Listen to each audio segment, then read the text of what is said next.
Para los que no estuvieron ayer, yo soy Rocío Celi, me acompaña Julián Hernández, ambos somos los organizadores de este primer coloquio en la maestría en estudios editoriales, que nace de una iniciativa propia para presentar no solo como las investigaciones en el campo editorial de la maestría en estudios editoriales, de la cual somos estudiantes, sino también darle la oportunidad a otros proyectos y otro tipo de investigaciones externas al CARO, para que puedan dar a conocer como todos esos estudios que se están generando actualmente en el campo.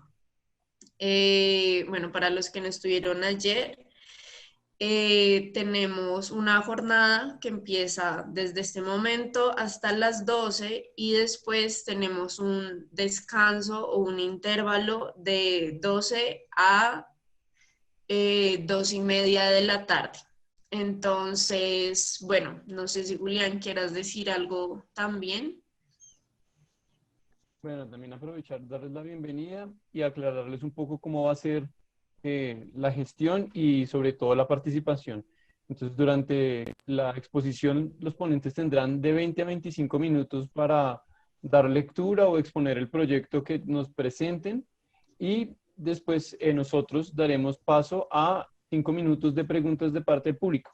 Para esto hemos escogido dos formas. Como bien se pueden dar cuenta, ustedes entran con el micrófono apagado, pues pueden pedirnos que se los activemos y ustedes hacerle la pregunta directamente al ponente, o si lo prefieren pueden escribir por medio del chat las preguntas que tienen a cada uno de los ponentes. Igual está abierto y también me gusta recordar que Zoom tiene una opción de que pues para poder seguir, digamos que su pregunta no alcanzó a darse en el marco que se dio en la ponencia, sino que quieren seguir profundizando, teniendo una discusión, intercambio de contactos, ahí por Zoom pueden continuar hablando con el ponente, pues aprovechando también un poco la virtualidad y esta comunicación simultánea que nos permite la plataforma. Eso era todo. Sí, de igual manera les recordamos que las inscripciones para la maestría en estudios editoriales se encuentran abiertas y toda la información la encuentran en la página del Caro y Cuervo, por si están interesados. Y además, hoy en la tarde, a las 4:30, vamos a tener justamente un panel de la maestría en la cual vamos a hablar un poco sobre las investigaciones, sobre el campo editorial y demás. Entonces, bueno, ya para no alargarnos más, quiero darle la bienvenida a Ayla Suárez, que es nuestra primera ponente del día, y ella nos va a presentar su ponencia, El otro lector, a propósito de la edición de libros académicos en Colombia. Entonces, ella, te cedo la palabra para que puedas iniciar tu presentación. Gracias, Rocío. Y gracias a esta iniciativa de ustedes, me gustó mucho y cuando la conocí, pues dije, vamos a ver si se puede participar. Entonces estoy muy contenta de que finalmente hayamos podido lograrlo. Les cuento, mi ponencia se llama El otro lector a propósito de la edición de textos académicos en Colombia. ¿Y por qué me interesa este tema? Primero que todo, tengo que contarles que llevo muchos años en el ámbito de la edición académica, casi que toda mi vida profesional se ha desarrollado en torno a los textos académicos, desde la corrección de estilo, la edición, y eso me ha permitido forjarme un camino que de otra manera no hubiera podido llegar a conocer tantos aspectos tan interesantes y tan diversos en relación con este campo. Por eso me di cuenta hace un tiempo, en reflexiones con colegas, que hay algunos aspectos muy particulares de la edición académica que quiero compartir con ustedes. Entonces, fíjense ustedes, hasta hace menos de una década, muchas de las personas que hablaban de la edición académica que decían que no se editaba mucho, que había ediciones pequeñas, impresiones, es decir, no se imprimían muchos textos,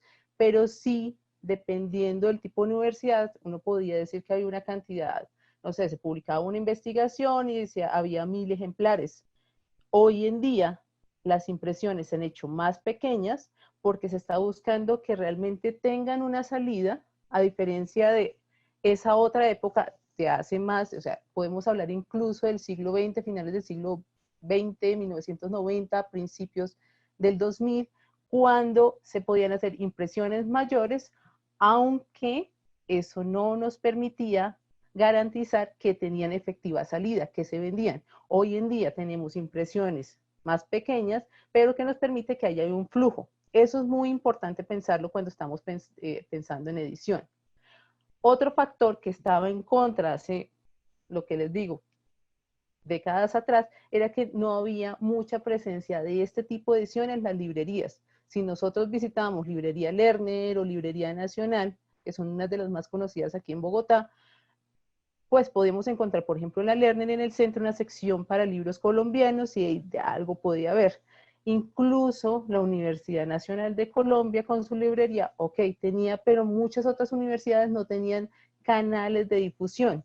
Hoy en día, 2020, y tristemente, pese al coronavirus que nos tiene replegados en nuestra casa, la presencia de los libros académicos en librerías comerciales es factible, pero además hay muchos otros canales de difusión. Hay librerías que tienen convenios con Amazon, con librería de la U. Entonces, las opciones para encontrar los libros académicos se han ampliado y eso nos beneficia a nosotros los que estamos en la cadena de producción de los libros académicos. Otro mal aspecto que teníamos hace un tiempo era que los libros no eran hechos libros con calidad, es decir, básicamente llegaba un borrador que no había tenido evaluación, que no había pasado por pares, que no había pasado ni siquiera por un comité de selección y que simplemente medio se ajustaba, pasaba a imprenta y nos quedábamos en la versión de libros impresos en papel y ya. Hoy en día, como ustedes están viendo en esta presentación, pueden ver que son libros mejor editados y para eso los ejemplos son innumerables. Realmente, dime. Disculpa, te interrumpo. Creo que ahí no se está viendo tu pantalla. Ahora sí. Entonces, como les venía diciendo, igual no estaban perdiendo mucha información.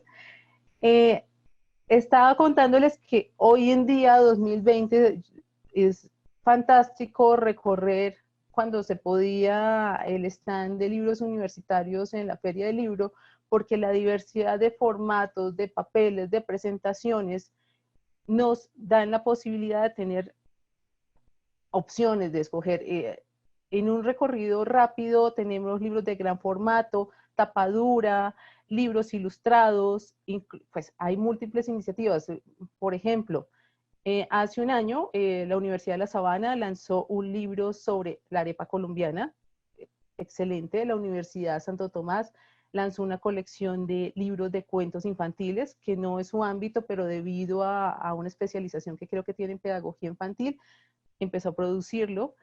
Encontramos libros sobre teatro en la editorial de la Universidad Distrital.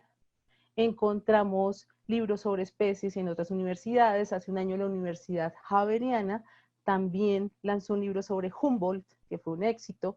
Entonces, definitivamente, estamos hablando de que el libro académico ha tomado tanta fuerza que necesitamos mejorar sus procesos de calidad. Ahora, el último punto que ustedes están viendo en pantalla. Efectivamente, hasta hace un tiempo se decía que había muy poca formación para los equipos editoriales universitarios, y es verdad. Como pasa en el ámbito de las revistas, a veces la gente que se ocupa de estos cargos simplemente es delegada a dedo, y eso pasaba hace un tiempo, pero hoy en día, y miren que ustedes son el ejemplo con la maestría de Caro y Cuervo, hay mucha mejor formación para producir y editar libros universitarios. Fíjense ustedes, tal es la importancia del libro universitario que para 2017 la directora de la editorial de la Universidad de Guadalajara decía que en Latinoamérica ya representaban el 10% del total de publicaciones nacionales. Y eso es muy importante. Y Colombia estaba ahí repuntando. Incluso hace pocos días, Nicolás Morales, que es el editor de la editorial Javeriana, decía en algo que publicó recientemente que lastimosamente pues la Cámara del Libro hoy en día tiene una afectación, pero que el libro universitario le dio tanta fuerza a la Cámara Colombiana del Libro que ya no lo pueden desconocer, ya dejó de ser el patito feo. Y eso sigue siendo importante para nosotros los que estamos en este medio.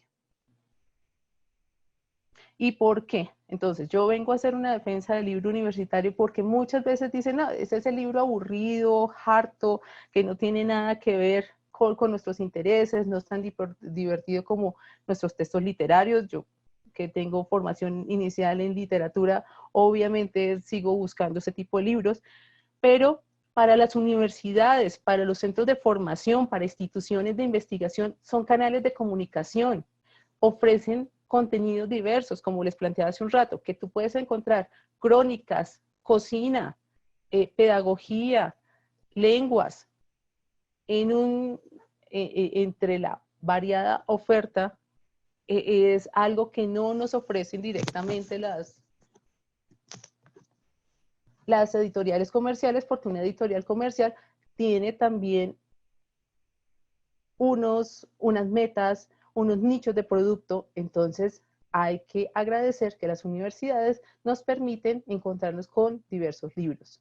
También, en algún momento, un libro bien producido nos sirve para apoyar el desarrollo de políticas públicas. ¿Por qué no? Hace poco, gracias a una investigación de unos profesores en la Universidad de La Salle, ellos han manejado unos libros sobre arquitectura y unas características especiales, y hoy en día son merecedores de un premio del Ministerio de Ciencias. Entonces, este trabajo que venía atrás, que ya tiene unas publicaciones, ahora tiene todo un respaldo, que bueno, que va a tener una beca y unos apoyos.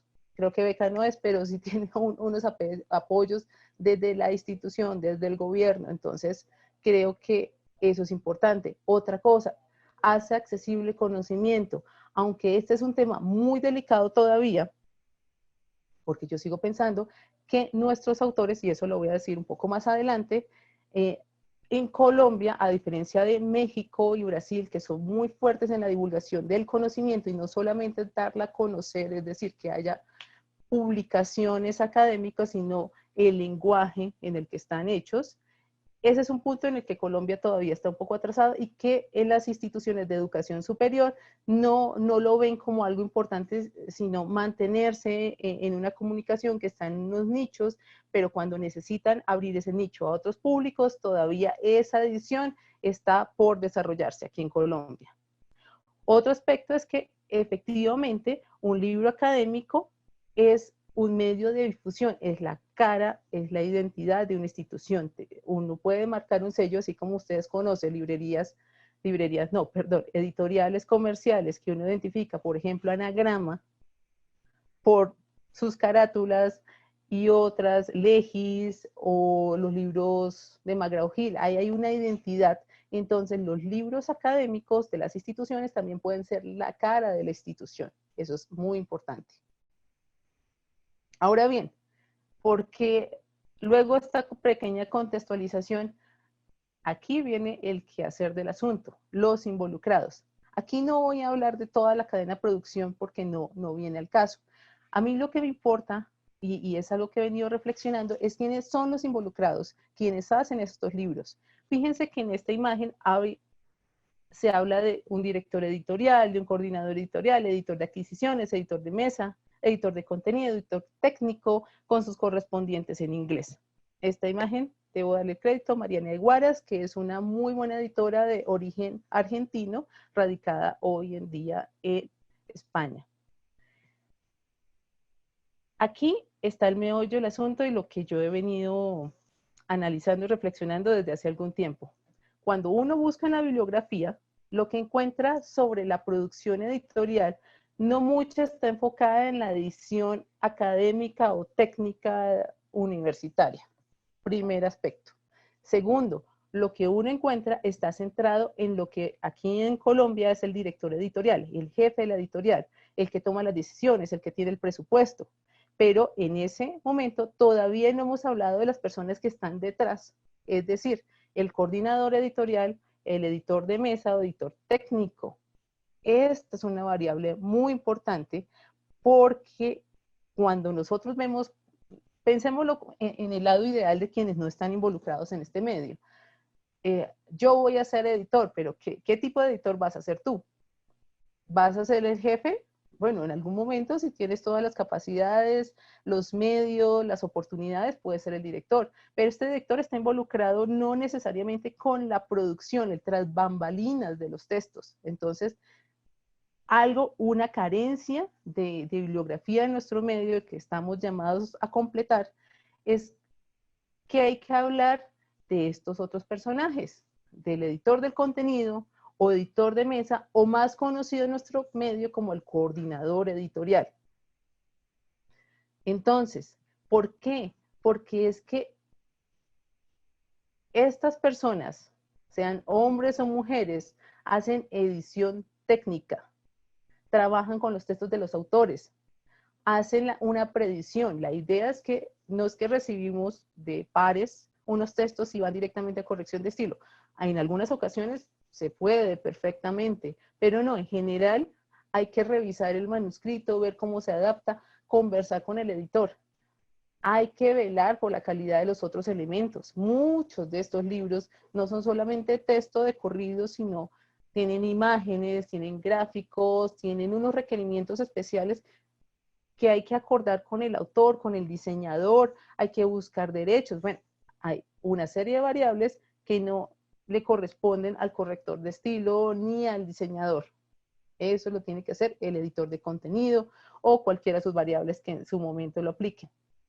También debe supervisar las etapas de producción. Efectivamente, una vez se recibe el libro después de pares, efectivamente hay que supervisar y para que llegue a buen puerto. En algunas editoriales dicen, no, nosotros vamos a producir libros a 2 meses. En otras editoriales les pasa que los libros no los alcanzan a producir en 2 meses y se puede ir 1 año. Pero todas esas etapas tienen que estar coordinadas y estas personas son las encargadas de velar por su cumplimiento. Además, muy, muy importante es que debe, si bien no es diseñador o no es corrector en propiedad, tampoco es el jefe de no conoce presupuestos, sí debe tener un conocimiento más o menos interesante de todos los servicios involucrados en el proceso de edición. Marcación de textos,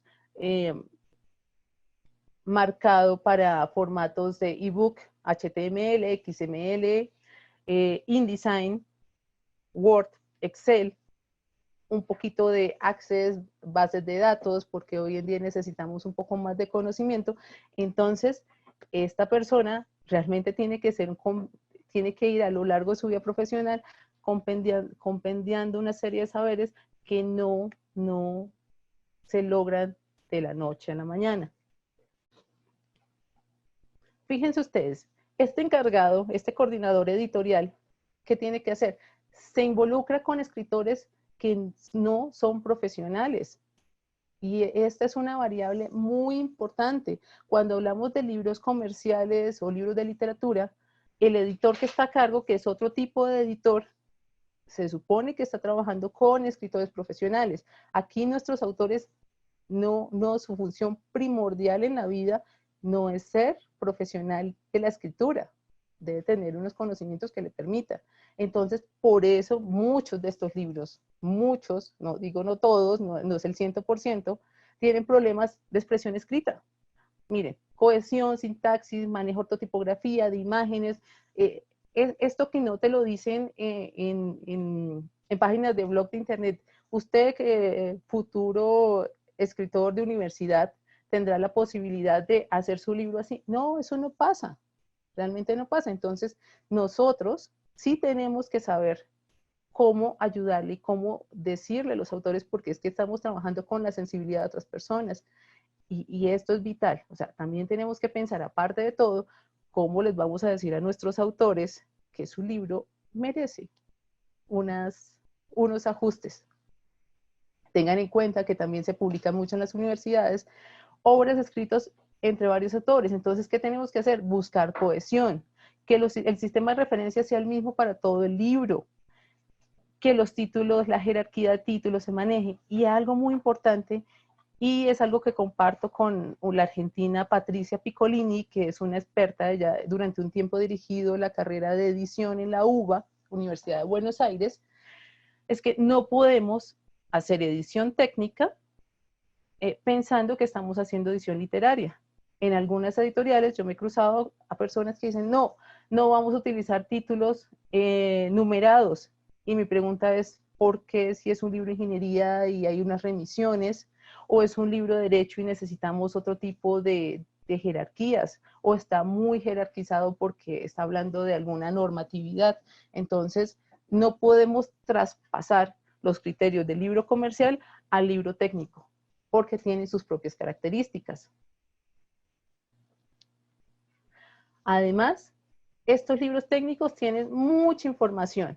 Algunos no tanto porque son centrados en un tema, puede ser una cartilla pequeñita, pero algunos libros pueden tener tanta información que incluso tenemos que empezar a sugerir cómo recortarlo.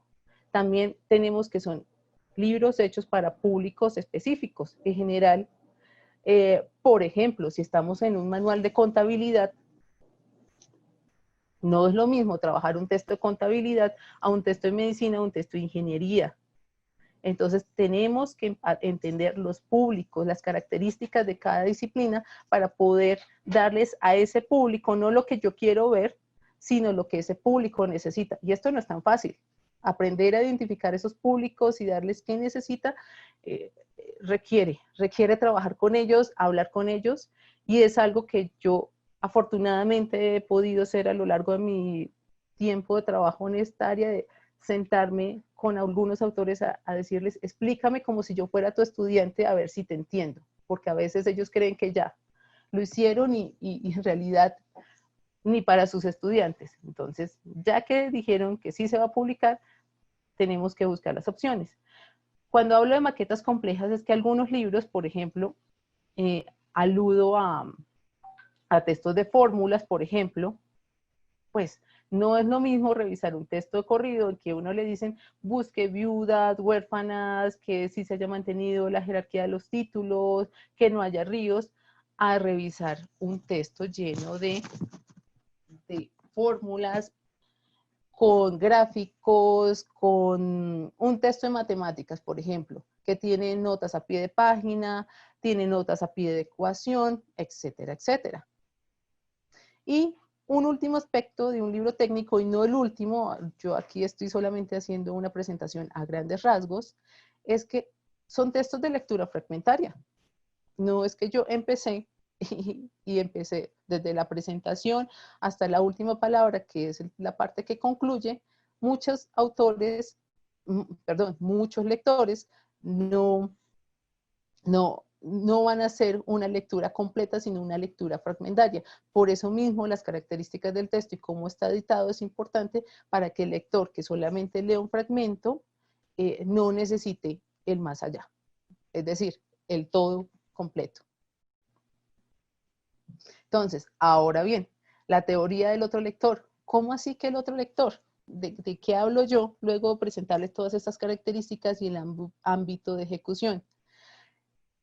Es que he entendido que este coordinador editorial o editor de mesa necesita unas características, y fíjense que el editor que yo considero el otro lector, porque es el que le permite, el que da otra lectura sin que necesariamente esté involucrado con el contenido. Es muy difícil en el ámbito universitario cuando no estamos formados en áreas disciplinares específicas. Es decir, si yo tengo formación en literatura o tengo una maestría en edición, eso no me hace competente como médica, ni como ingeniera, ni como contadora, ni como arquitecta. Simplemente mi lectura del texto es muy diferente, y aquí hay una cuestión muy importante porque es una lectura que yo denomino estratégica. Y eso no lo dicen en otras partes. O sea, que dentro de las funciones que tenemos, no se habla de que el editor de contenido es un lector estratégico porque tiene una estrategia de lectura que no va enfocada a adquirir información de ese documento, aunque en últimas se termina aprendiendo un poquito de todo. Eso sí, un amigo siempre decía que era como un mar de conocimiento con 1 centímetro de profundidad. Entonces lo que hago es una lectura de si ese texto en últimas, si es competente para un público lector. Y eso es una lectura estratégica. Y eso es muy importante, aprender a entender el significado global de un texto.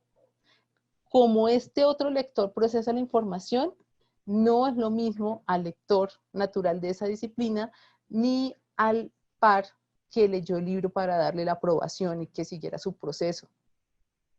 Lo que nosotros intentamos es agregarle valor al trabajo del autor. Y ese conocimiento, insisto, no se gana de la noche a la mañana. Hay que conversar. Creo que lo más importante para ser el lector estratégico es tener curiosidad por las otras disciplinas y no desdeñarlas porque a mí no me gusta la matemática, o a mí no me gusta el arte, o a mí me gusta más la ciencia dura, pero si te toca un libro de química, pues es necesario hablar con los autores. Y ya acercándome un poco, voy concretando. Esto me da para una discusión mucho más amplia, pero sé que por cuestiones de tiempo no es el espacio. Pero fíjense que este lector estratégico, este editor de contenido, busca satisfacer este propósito comunicativo. Es que hay que comunicarse, hay que saber comunicar.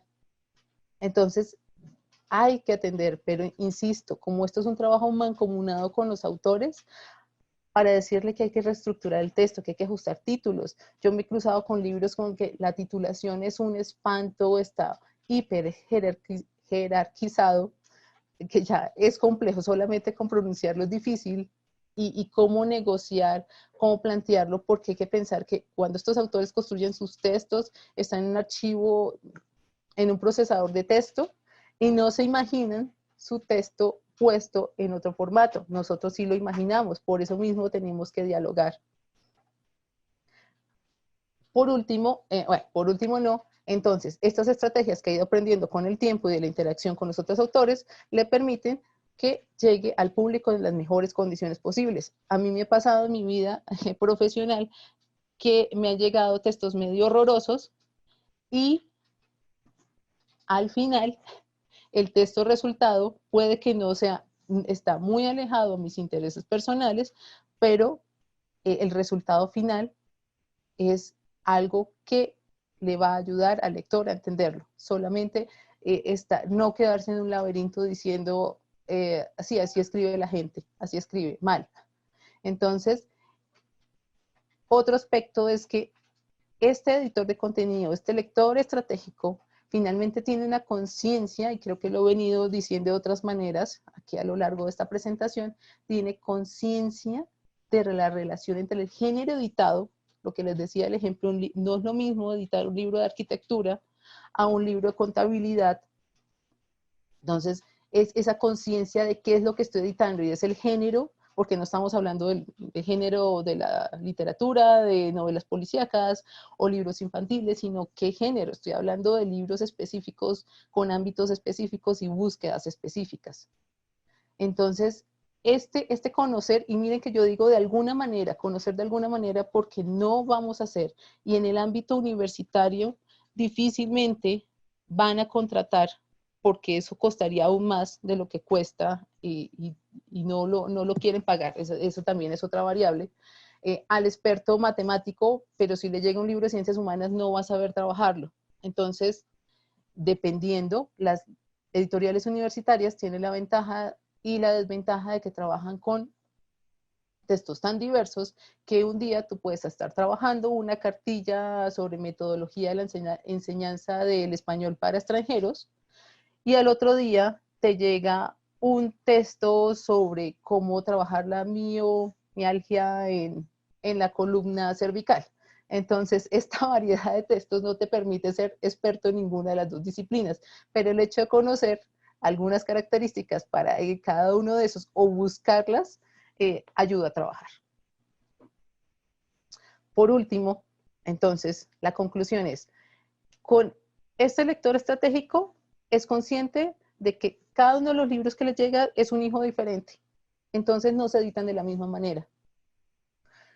Es consciente de que que el libro no es de él, que no es como este editor lo quiera ver, sino que el texto pertenece a otro y nosotros solamente somos unos mediadores en la producción y unos mediadores ocultos, porque no es el jefe que sale a decir, sí, en mi editorial publicamos de una u otra manera. No, nosotros estamos tras bambalinas. Ese trabajo no está, no hay mucha bibliografía, insisto, en realidad lo que se encuentra son unos pocos textos, artículos prácticamente, que hablan sobre el trabajo, la edición técnica.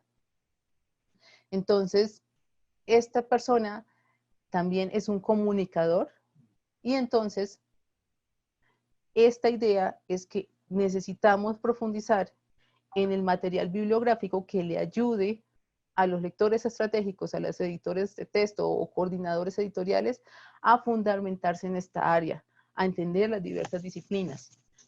Porque pese a las situaciones en las que estamos viviendo hoy en día, la universidad, pese a la crisis en la que está entrando, va a seguir publicando textos, tal vez no impresos, pero sí digitales, y eso nos va a permitir un mundo de posibilidades que la versión impresa no nos permitía hasta hace un tiempo. Entonces nos tenemos que preparar no solamente por disciplinas, sino por las posibilidades de edición que se nos vienen y que son interesantes porque vamos a tener que aplicar estos mismos conocimientos un poco más allá. Y creo que pues esta es la presentación. Esto es lo que les quería compartir esta mañana de hoy. Muchas gracias. Bueno, Ela, muchas gracias a ti. Damos entonces paso a que si hay alguna pregunta, la puedan escribir en el chat o si quieren hablar, pues nos indican, nos piden la palabra y se las damos. Recuerden que está disponible el chat. Entonces, bueno, si quieres esperamos un pequeño momento a ver si nos llegan si nos llegan algunas preguntas y si no, pues seguimos con nuestra ponencia. Listo, aquí nos llega una pregunta y es que si en tu universidad hay alguna exigencia de rentabilidad de la venta de libros. Bueno, ahora como estoy en edición independiente, pero mientras estuve en las instituciones y con las instituciones que yo trabajo, hubo una época en que no se exigía rentabilidad.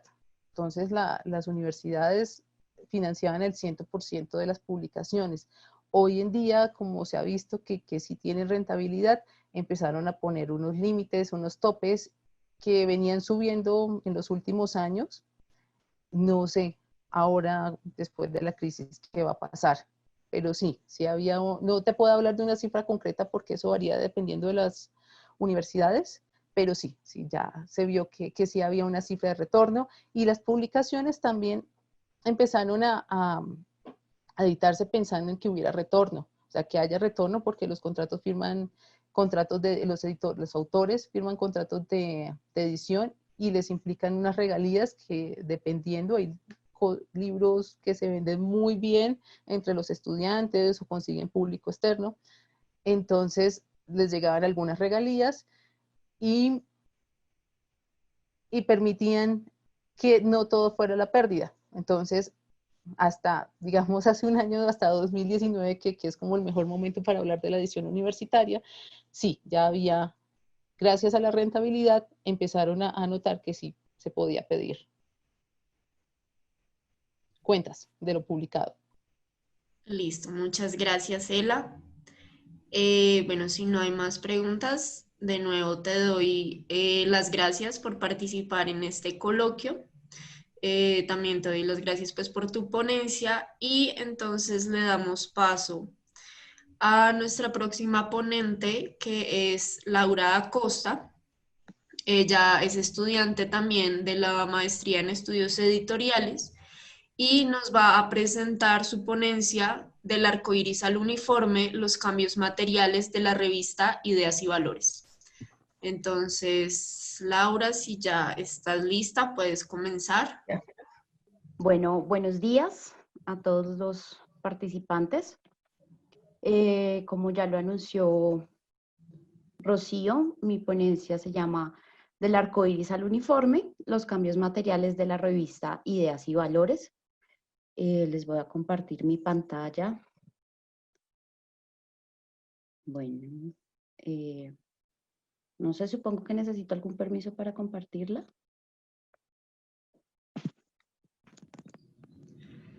¿Te está pidiendo permiso o algo así? Ya, dame 2 segundos. Ya empezó. Ya Ok, está cargando. perfecto. No sé si ahí me escuchan bien. Sí, ahí se escucha bien. Listo. Bueno, les voy a leer la ponencia para no como desviarme mucho del tema y no salirme de los tiempos. Bueno, ¿me confirman todo bien? ¿Sonido Sí, todo? Lau, Ok, ahí se ve bien la presentación y te escuchas bien. listo, muchas gracias. Listo. ¿Cómo cambia una revista? ¿Qué se mantiene y qué es esencial en ella? En las revistas, especialmente en las de larga trayectoria, se pueden ver a través del tiempo cambios más o menos notorios. Sin embargo, hay algo que le sigue siendo esencial, aparte de la obviedad del título.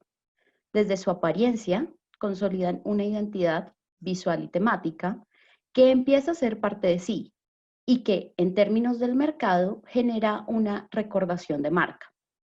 Por lo tanto, los cambios de imagen que se decidan hacer no serán de poca importancia y detrás de ellos se podría ver qué factores han influido en la toma de la decisión. En este trabajo analizaré cómo a través de los cambios materiales de la revista Ideas y Valores, Revista Colombiana de Filosofía, se pueden plantear hipótesis sobre las razones y circunstancias detrás de la toma de decisiones editoriales en la imagen de la revista. El análisis se realiza a partir de 2 fuentes. La primera es el archivo digital de la revista, especialmente para las revistas más antiguas, y la segunda es una muestra de 69 revistas físicas, desde el número 94 de 1994 hasta el 168 de 2018, que se analizaron al detalle mediante una matriz creada para este propósito. Se espera que de este análisis se pueda rastrear cuáles fueron los cambios y si las motivaciones para cambiar son de origen interno o externo, lo cual de pistas para el desarrollo de la investigación sobre la incidencia de políticas extraliterarias o extrarrevestiles, por ejemplo Publindex, en los cambios ocurridos en ideas y valores. Esta ponencia se dividirá en 4 apartados. En el primero, se realizará una presentación general de la revista, que aporta una breve reseña histórica y expone la línea editorial. La segunda parte se dedicará a la imagen de la portada y los cambios que ésta ha tenido. Luego, se examinará algunos cambios que se han presentado en el interior para finalmente dar unas conclusiones generales. Bueno.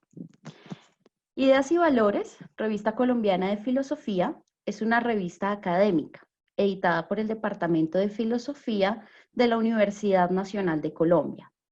El primer número se publicó en 1951 y hasta el momento de esta exposición cuenta con 69 volúmenes.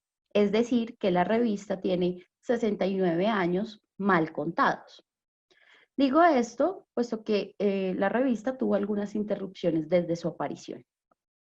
En el año 1954 fue reemplazada por la revista Studium, dedicada a la cultura humanística, o en palabras del profesor Serrano, con el cometido de formar genuinos católicos.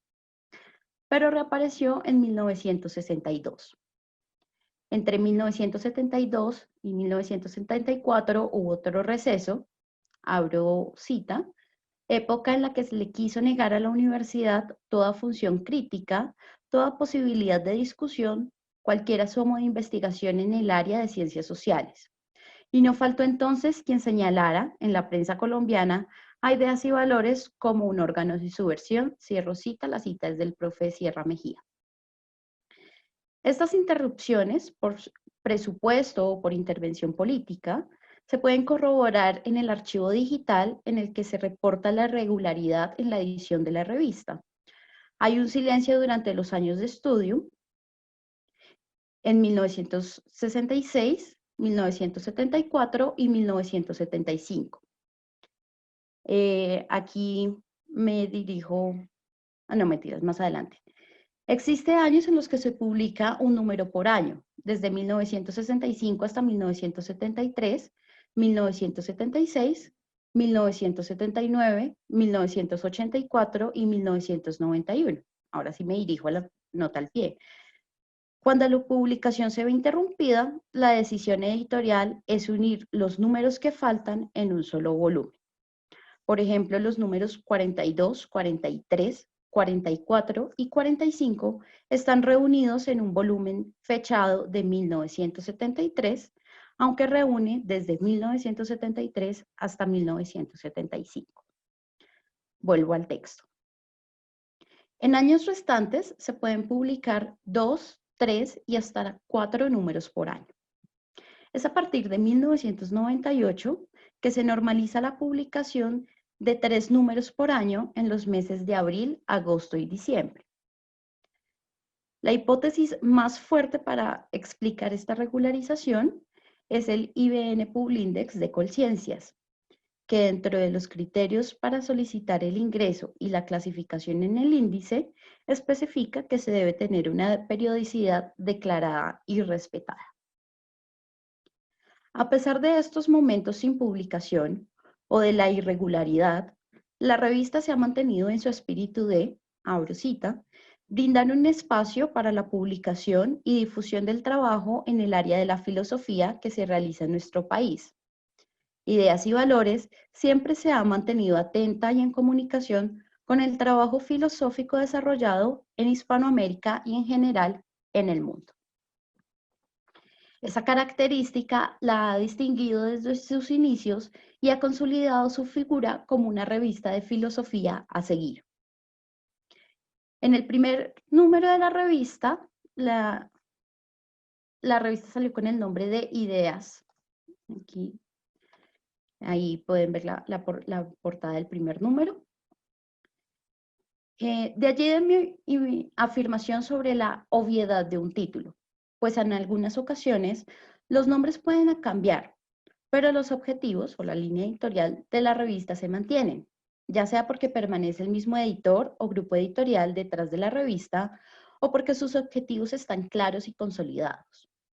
O por el contrario, aun cuando se conserve un nombre, su contenido ha variado tanto que lo, entre comillas, esencial de la revista ya se ha desfigurado. El nombre Ideas aludía a la obra de Husserl y por tanto a la corriente fenomenológica, de manera directa, como lo presenta el profesor Cayetano Betancourt, fundador de la revista en la solapa del número 2. Este nombre alude también al concepto de idea en Platón, y con ello se señalaba la dirección especulativa a que habría de prestar atención. El término de y valores fue añadido a partir del segundo número, porque el nombre de Ideas ya estaba registrado por una revista estudiantil que hizo el reclamo ante la universidad. Betancourt lo expone someramente cuando dice: circunstancias diversas nos obligan a cambiar el nombre primeramente acordado y por ello presentamos este de Ideas y Valores, que aludiendo también a Husserl, quiere recordar las dos grandes esferas de objetos en que la filosofía de hoy ha trabajado con éxito más fecundo. No obstante, dice Sierra Mejía, que, aunque la alusión era a la fenomenología, no se pensó dedicarla a una divulgación de una filosofía particular. Este nombre expresa, entonces, una revista que está presente en los temas más actuales de la discusión filosófica, en diálogo con la filosofía del país, el continente y el mundo, tal como se presenta hoy en día la revista. Bueno, pasando ya a la parte de la cubierta.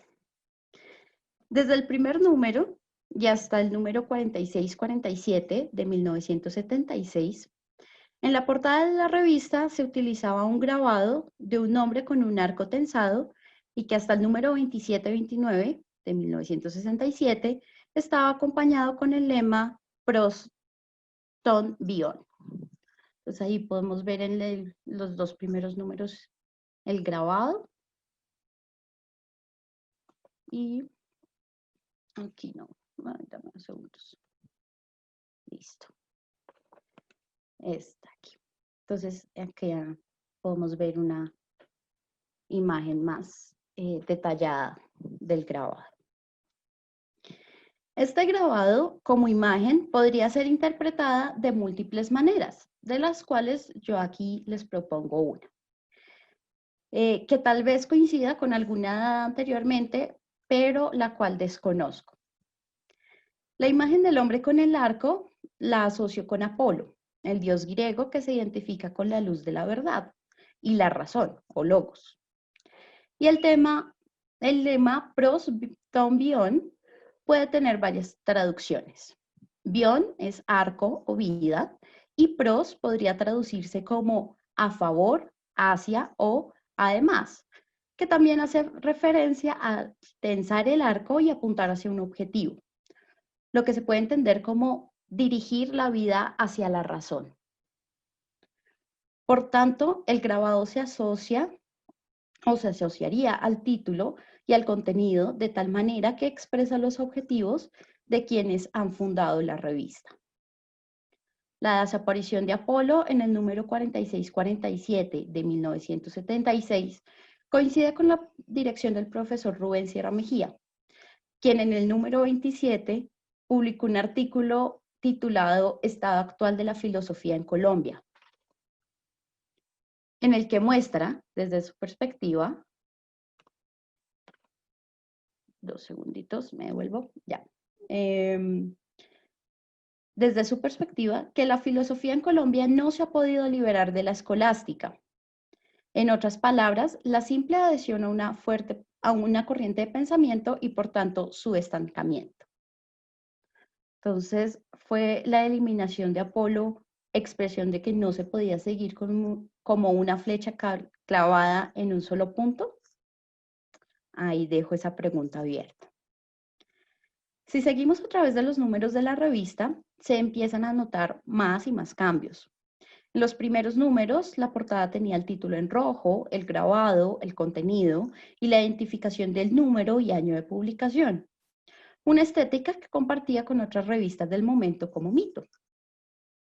Para el año de 1967, en el número 2729, aparece el uso de la franja de color en la cubierta y dentro de esta el nombre de la revista en negro, diseño de Carlos Duplat.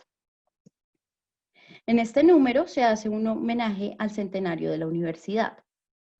Se pone color por ser un número especial, responde a cambios en la moda o las convenciones de la época, han bajado los precios para usar tintas especiales. También estas son preguntas de investigación que empiezan a surgir y que debería investigar más para poder responderlas.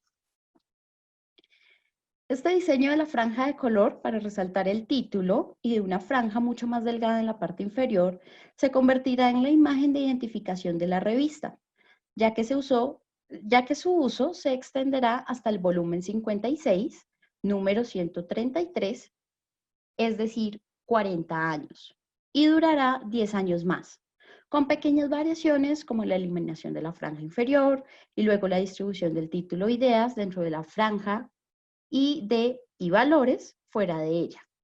Aquí les traje algunos modelos de las variaciones de la portada que se las iré mostrando poco a poco.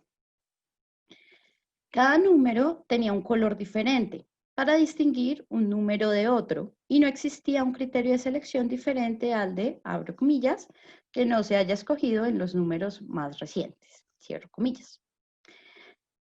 Esta característica de la revista permitía identificarla entre otras revistas y facilitaba la recordación de este número ya lo tengo, o al menos de manera muy particular, me ha ayudado a mí en la búsqueda de las revistas. Lo que se ha observado en algunas colecciones es que los colores ya no varían tanto entre un número y otro, a partir del 2005. Se comienza a encontrar un patrón. Para los meses de abril se usan tonos rojizos o cafés, para los meses de agosto los verdes y para diciembre los azules oscuros. Para los suplementos o números especiales será el celeste el color que los identificará. La decisión fue tomada por el comité de la revista para generar una fácil identificación del número del año. Pues acá vemos algunas variaciones. Y aquí es cuando empiezan a aparecer los colores, los 3 colores que se usarán. Bueno, pero no nos dejemos engañar por esta característica tan longeva en la revista. Otros elementos presentes en la cubierta cambiaron. La tabla de contenido, una vez desaparecido Apolo, ocupa una caja tipográfica rectangular hacia la izquierda y hacia la franja inferior de color, que es la que les presento aquí en lila. Las líneas parecen no superar los 40 caracteres, por lo que me surge la duda de las máquinas utilizadas para imprimir la revista y cuáles imprentas tenían esa tecnología. Algunos de estos números fueron impresos en la imprenta nacional y aquí surgen más preguntas. ¿Qué números fueron impresos en la imprenta o en qué otras imprentas se imprimieron? La distribución del contenido se vuelve a cambiar en el número 63. Que es la de color amarillo, ocupando todo el espacio. Visualmente se hace más claro cuántos artículos hay en el número, porque cada uno ocupa una línea. Hay una excepción para los dossier o números especiales, y es que en la cubierta no aparece el contenido del número, sino el nombre o la temática a la que se ha dedicado este número. Para el año 2000, en el número 114, un dossier dedicado a Nietzsche, en la portada se introdujo una foto del filósofo alemán. Esto va a instaurar una tradición en la cual los números especiales tendrán una imagen alusiva a la temática del número, lo cual se mantiene para los últimos suplementos. En el año 1995, para el número 9697, aparece por primera vez la revista con cubierta en propalcote. El último cambio extremo de la revista, después de 50 años, se dio en el año 2017, que es esta nueva imagen. En el volumen 66, número 163. La franja desapareció, el contenido ya no está en la portada, sino en la contracubierta. Ahora la revista tiene un logo formado por las mitades internas de las letras I y B en mayúscula, las cuales ocupan la portada, y en medio de ellas, en un kernit amplio, se ubica el título y el subtítulo, el ISSN, impreso y digital, y la identificación del volumen y el número de la revista. El diseño fue propuesto por el Centro Editorial de la Facultad de Ciencias Humanas y responde a la necesidad de renovar la imagen para darle un aire más fresco y moderno de amplitud en el espacio. Bueno, la tercera parte ya es de la parte interna de la revista. El formato, esta es la primera, esta imagen de acá es el primer número de Ideas y Valores, es la presentación del profesor Betancourt a la revista. El formato siempre ha sido de 16avo de pliego, es decir, 16 por 24. Las ligeras variaciones en altura se deben al refilado. En cuanto al grosor del volumen, la variación es más evidente. En los números más antiguos se pueden encontrar revistas de 56 páginas, mientras que los últimos volúmenes alcanzan las 300 páginas. En términos generales, la revista en su interior no ha cambiado de manera extrema su diagramación. Casi siempre ha tenido cornisas para incorporar el nombre de la revista, del autor o del artículo y el número del folio, aunque este último no tiene una posición fija, pues en algunos números se ha encontrado en el pie de página central o en la esquina externa. Las notas al pie se han usado o al final de la página o al final del artículo.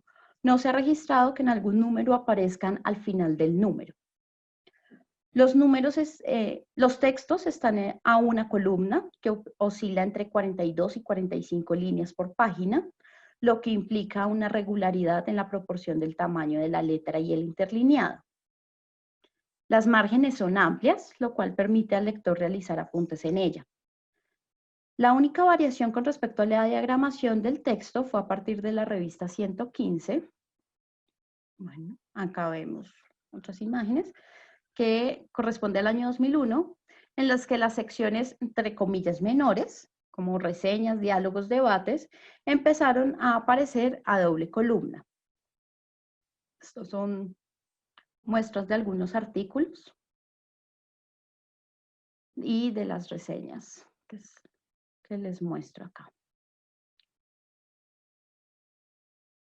Bueno, ahí les voy dejando las imágenes. Esa continuidad en el reflejo de una línea editorial de eso que he llamado el espíritu de la revista y tal vez de la disciplina, que a lo largo del tiempo ha tenido presente un cierto lector ideal. Las revistas que se han examinado al detalle han aportado información como que la tipografía que se usaba desde el número 116 hasta el número 134 era la Palatino, y a partir del número 135 se ha usado la Minion Pro. Sin embargo, existe un número que resulta ser totalmente diferente y que precisamente por ello lo encuentro bastante bello, que es este. Es la revista número 115 de abril del 2001, un especial Aquain in Memoriam, y se encuentra dentro del volumen de aniversario 50 de la revista. Tal vez este sea el motivo para que la revista cambiara su tipografía y utilizara en esta ocasión Casablanca Antique y Powderfinger Type. La revista fue diagramada en Adobe Page y para este número se insertaron los conejitos Gabagay de Sir John Tenniel al final de los artículos. Aquí les muestro un poco cómo se ve de diferente con respecto a las imágenes anteriores. Acá, dejémosla acá. No se hace uso de cornisas superiores e inferiores, sino que se opta por usar cornisas laterales. Y en la portada se usó para la franja de color ancha un tono celeste y para la línea inferior se utilizó el color negro. Todos los números utilizan la franja ancha y la línea inferior del mismo tono. Si se dan cuenta, aquí cambia los dos. Toda una rareza este número y de ahí su belleza. A pesar de que la diagramación se ha mantenido más o menos constante, en el detalle, ideas y valores sí ha presentado variaciones que solo duran algunos números. Por ejemplo, el uso de decoraciones en la portadilla de las secciones o ilustraciones al final de los artículos. Pero otros cambios de carácter informativo se implementaron por razones externas, como el uso de los resúmenes, las palabras clave, la fecha de recepción y aceptación, para cumplir con requisitos o pautas. Y ya a manera de conclusión, materialidad y contenido forman un conjunto que da una identidad a la revista. El lector la reconoce no solo por la calidad del contenido, sino también por su imagen. Viendo la revista con lupa, casi literalmente, he descubierto cambios sutiles y otras más evidentes a los que ahora he puesto atención y que me permiten entender qué ha pasado a través de los años, no solo con ideas y valores, sino con su entorno. Ya se ha mostrado que no existía una uniformidad en los números más antiguos de la revista, y aunque esto no afecta a la calidad del contenido publicado, o es la percepción que se ha tenido al leer algunas cartas de los lectores, una vez se le mira como un todo a través del tiempo, se genera la sensación de descuido material. Con ello no se afirma que cada número individualmente no tuviera un esmero en su producción, sino que, y aquí matizo una afirmación hecha anteriormente, la línea editorial no tiene como preocupación central el objeto físico. Se puede evidenciar que no se ha hecho una planeación cuidadosa, como crear un manual de estilo, para que se mantenga una imagen, aun si existen cambios en la dirección de la revista o del equipo que trabaja en ella. Veo ahora una revista que ha unificado sus criterios de presentación en los números que edita. La materialidad termina repercutiendo en el imaginario de lo que debe ser una revista académica en su contenido, es decir, una publicación rigurosa, objetiva, pulcra. A partir de este imaginario se pueden generar preguntas acerca de si la revista se ha visto desde sus inicios como una publicación académica o no. También abre preguntas acerca del tipo de lector ideal de la revista. Podría formular que este lector es filósofo, sin que me atreva a definir quién lo es. Que hace una lectura detenida, detallada, seguramente con lápiz en mano. Rastro de esto se puede ver en la constancia en el tamaño de la revista, el tamaño de caja, el uso de una sola columna, la cantidad de líneas por página, el color del papel, etc. Una imagen cliché que funciona. Sin embargo, el contexto de la ciencia actual con indexación, factor de impacto, índice de citación, métricas y demás, también repercute en la forma de leer de nuestro lector filósofo.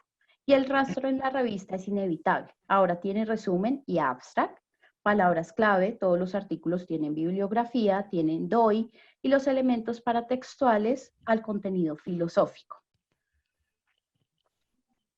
Aunque muchos cambios a veces responden a épocas o circunstancias que no afectan el contenido y que no tienen una gran explicación detrás de ellos, por ejemplo, los colores de la portada o su modernización, la imagen de la revista como un todo a través del tiempo genera una identidad que le es propia y que es importante cuidar. El tiraje de la revista en físico ha descendido y actualmente no se imprimen más de 200 ejemplares, con probabilidad de seguir disminuyendo. Tal vez sea ese su destino, existir solo online. Para esta nueva era, quizás su diseño en digital también tendrá que salir del formato PDF, aunque las transformaciones lleguen lentamente. Sin embargo, sea cual sea el rumbo que tome la revista, su imagen, la materialización de los textos, no podrá descuidarse, puesto que no solo el contenido crea una identidad. Eso es todo. Muchas gracias. Bueno, gracias a ti, Lau, por la exposición y damos paso entonces a un breve espacio para que las personas que escucharon a Laura y nos estén acompañando ahorita le hagan preguntas. Igual también pueden pedirnos el favor y nosotros les abrimos los micrófonos para que si quieren hacerla de manera directa lo puedan hacer.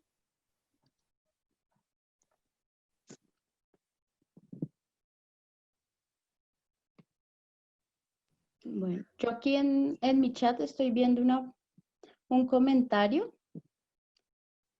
que dice, cuando afirmas la particular belleza de los números de aniversario, ¿significa que los otros números los consideras feos?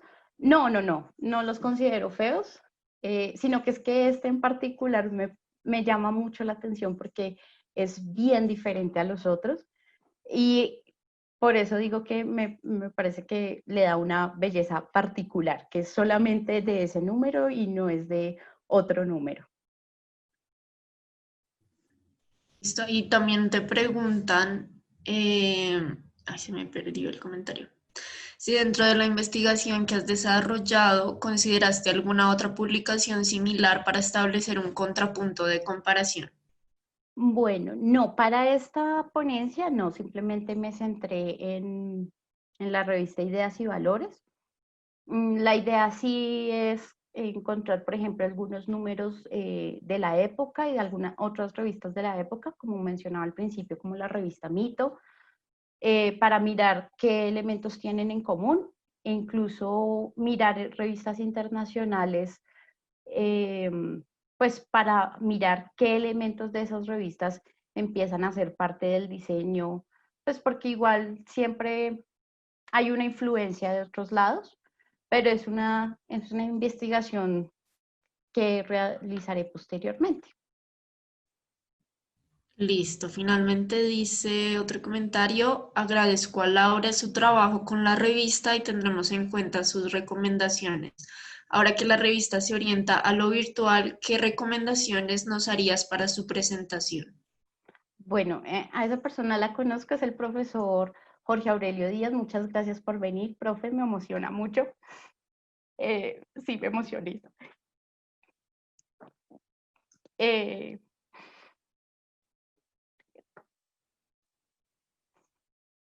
No, realmente yo creo que tenemos que hacer un trabajo en la revista que empiece a dinamizarla.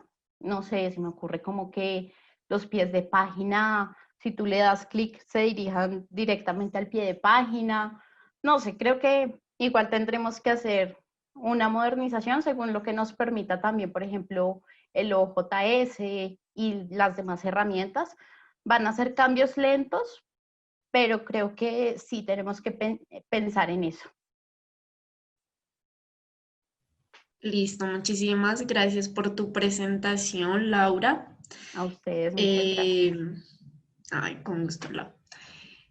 Ahora seguimos con la ponencia de Robinson Rodríguez, que también es estudiante junto con Laura, Julián y yo de la maestría en estudios editoriales, y la ponencia de Robinson se titula Redes intelectuales y revistas de filosofía en la segunda mitad del siglo XX en Colombia. Entonces, Robinson, cuando quieras empezar. ¿Listo? ¿Todos logran ver mi presentación? Sí, ahí la estamos viendo. Listo, perfecto. Entonces, de nuevo, muy buenos días a todos. Como ya introdujo Rocío, mi nombre es Robinson Andrés Rodríguez Estupiñán y en esta ocasión les voy a presentar los avances de mi investigación acerca de redes intelectuales y revistas de filosofía en la segunda mitad del siglo XX en Colombia.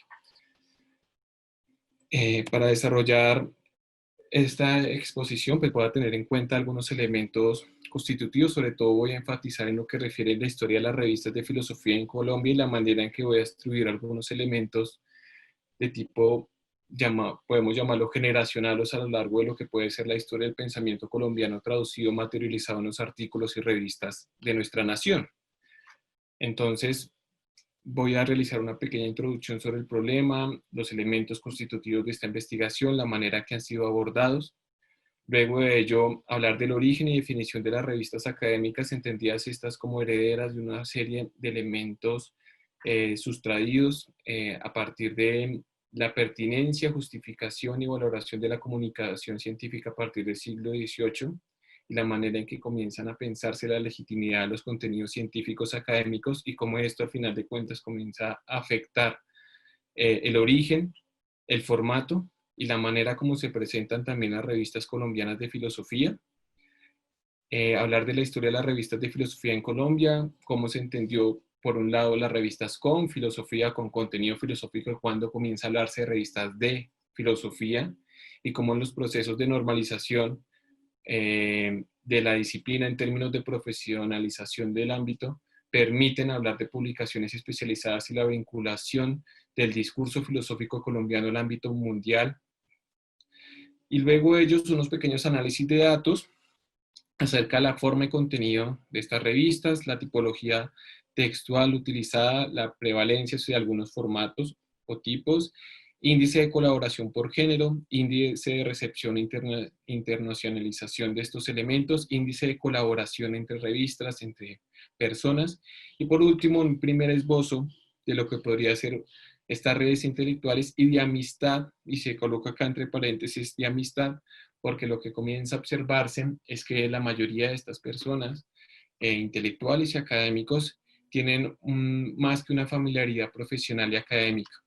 Comparten afinidades ideológicas, fueron profesor y alumno, comparten proyectos que de alguna forma los han afiliado y les suponen más que una relación profesional.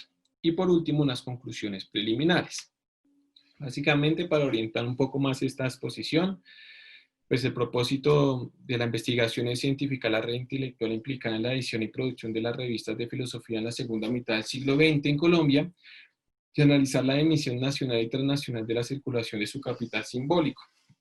¿Por qué es importante todo esto? Porque a lo largo de la historia de la filosofía han tenido lugar muchas investigaciones acerca de la historia de las ideas.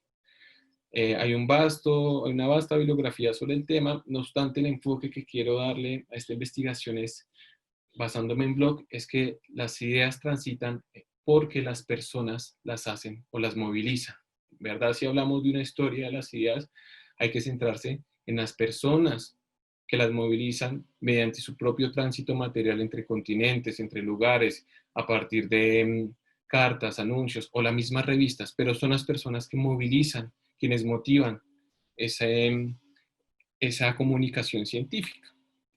¿Listo? Entonces, comencemos con el origen y definición de las revistas académicas. Podemos entender que estas comienzan o surgen a partir del siglo XVII con dos revistas importantes, también filosóficas de Inglaterra y Francia, enunciadas acá, bajo la noción nacionalista que determinaba el desarrollo de la construcción y articulación de la sociedad con base en la comunicación y construcción de conocimiento en un ámbito amplio en que la sociedad tenía que autoeducarse y generar conocimiento para sí misma.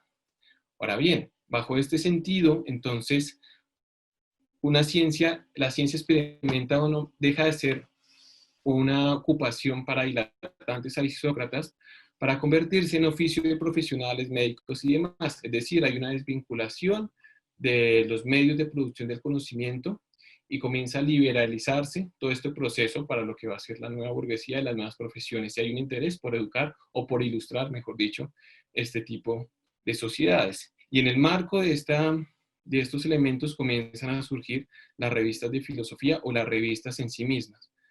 Ahora bien, ¿qué es lo importante de estas revistas? Las revistas en general, o las revistas científicas o académicas, también están determinadas por el auge técnico de la producción científica y de conocimiento. Con todo lo de la imprenta y los medios masivos de producción editorial, pues comienza a haber una masificación de los productos, entre comillas, científicos académicos. Y el problema que deviene justamente es qué es conocimiento o qué se puede avalar como conocimiento.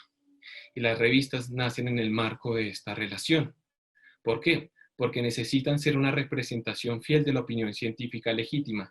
Y esa representación fiel está avalada por un comité editorial, por una sociedad que sostiene o avala esa misma publicación, en razón no tanto en su contenido, sino en su metodología, en la producción que determina y en la seriedad y rigurosidad de su investigación. En razón a ello, tenemos algunos avances que permiten que estas revistas no solo sean entendidas como un proceso de divulgación, sino de difusión y construcción del conocimiento con base en la legitimación y valoración del mismo por comunidades científicas de las que son subsidiarias estas publicaciones. Y como se ha mencionado, desde el siglo XVII y XVIII comienzan a establecerse esas relaciones, lo que sugiere a su vez que las revistas deben responder a un formato, a una metodología y a unos medios de publicación que respondan a ese diario epistemológico. Así como reza esta cita, el discurso científico llama a una lectura científica capaz de producir las operaciones de las que él mismo es producto. Así pues, la primera noción que tenemos que entender es que la forma, ¿cierto? La materialización de los contenidos, el solo hecho de presentarse con un índice, con una presentación, con un comité editorial, que tengan citas, autorreferencias o referencias, sugiere consecuencias epistemológicas con base en el formato y los elementos que tienen estas publicaciones.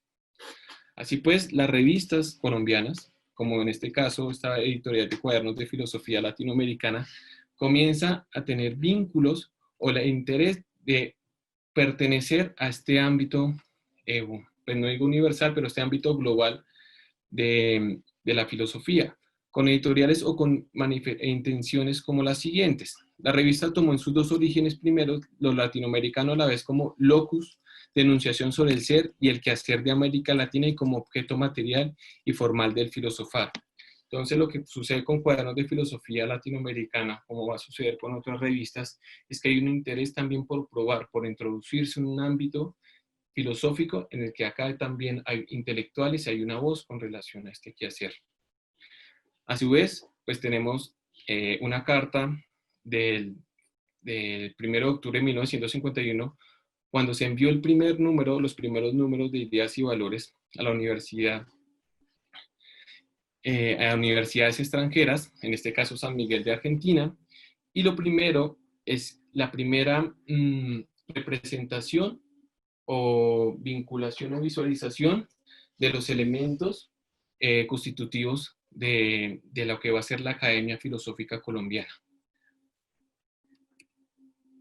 A su vez, también tenemos la presentación de la universidad, de la revista Universitas Filosófica. En este caso, me interesa sobre todo resaltar este hecho, y es que publicamos esta revista de filosofía porque creemos en el trabajo que se lleva a cabo en nuestra facultad, trabajo que en modo alguno se reduce a transmitir contenido filosófico, sino que intenta pensar desde la tradición nuestra realidad presente. Esto corresponde a la primera editorial de la revista Universitas Filosófica y contempla justamente la necesidad de establecer un vínculo entre la formación filosófica y el pensamiento colombiano con el capital social y con un capital simbólico que comienza a generarse en toda Latinoamérica.